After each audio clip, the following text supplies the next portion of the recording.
আজকে আমরা বাংলা স্বরবর্ণ 11টি শিখব।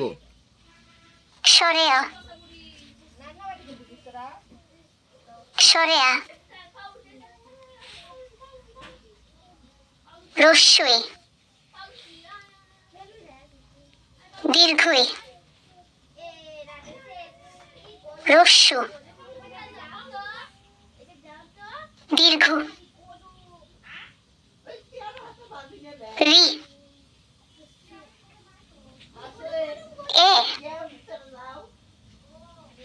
ওই, ও, ও। আজকের ভিডিওটা এই পর্যন্তই। যদি ভিডিওটা ভালো লেগে থাকে তাহলে এখনই আমাদের এই ভিডিওটিকে লাইক করে দিন এবং আমাদের চ্যানেলকে সাবস্ক্রাইব করুন। ধন্যবাদ সকলকে।